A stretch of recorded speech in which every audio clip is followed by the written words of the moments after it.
So good morning, guys. They keep talking about my hair again. I washed it on Thursday. Yeah, Thursday. Quickly blew it dry and then put it in a low back bun with the headband. So they keep talking about my hair today.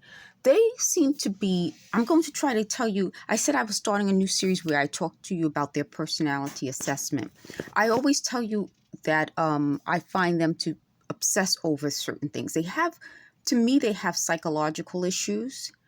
For example, predatory behavior, obsessive behavior. I give you their emotional states, which are usually angry, upset, worried.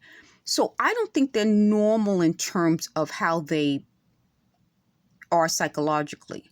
And I think that's what they wanted to put into me so that I would seem like I'm abnormal. This situation is abnormal. So my reaction to the situation would be a reflection of what the situation is. But to keep obsessing over my hair, they said they didn't think I had thick hair. But what they're trying to do now is explain different physical traits that would help me figure out what group everyone else is in.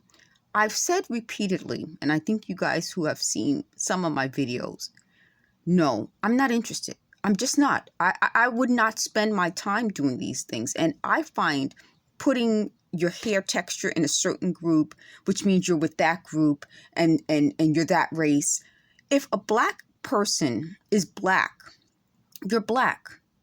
So I don't think that really matters. So they said, well, I had a joke, and I told you guys this in a previous video, that I don't want to talk about anyone in particular, but if you are like half black, then someone who's fully black would be blacker than you. That's a joke. And like, this is what I'm saying, that there's something in them that doesn't want to look at the reality of the world and not see the humor in things.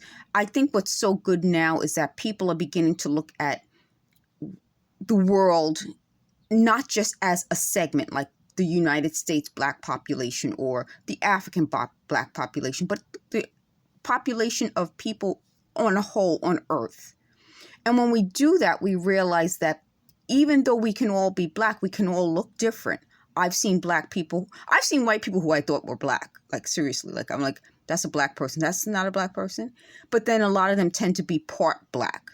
And that's my point. If we're going to look at race, then you have to look at race not just in your neighborhood. Like, could you imagine if you just said, I'm only going to look at the black people I know? Well, they're not all the black people. Or if you say, I'm only going to look at the United States black people, they're not all the black people either.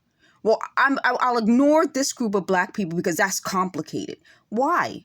And that's part of what I'm telling you about their psychological assessment. They seem to be the types of people who ignore the things that are hard to deal with and focus on the easy stuff. It's easy to say, oh, this is your hair.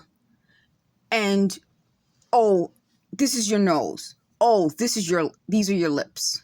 Yeah, these are your lips, I guess, because I have two. That's the easy part. The hard part is looking at the black race as a whole and seeing how much we are different from one another. So I put in the comments section a Red Foxx joke that talked about how could all black people look alike when there are so many differences with us. So you can have a black person who has a similar lips, but maybe a different forehead or maybe a different hair, meaning we always look different. So they were offended by that joke because they thought it wasn't politically correct. And that's part of what I'm saying. Again, this idea of political correctness isn't the same as hate speech. And I think that's where they're getting things confused. Hate speech is not just speech we don't like. Okay? You don't say, you said that's speech I don't like. Hate speech is completely different. Whereas political correctness, it seems to be, oh, I really don't like that. Oh, I find that hurts my feelings. I find that offensive. Well, you can't regulate that because everyone is different. I can look at the Red Foxx, and I'll leave it in a comment, joke, and say, that's funny. I can look at a joke, even if it's about me, and say, you know what, that's kind of funny. And it's not politically correct. Whereas hate speech, objectively, you can say that's definitely hate speech. And they always use certain examples of definite violations of freedom of speech, meaning there are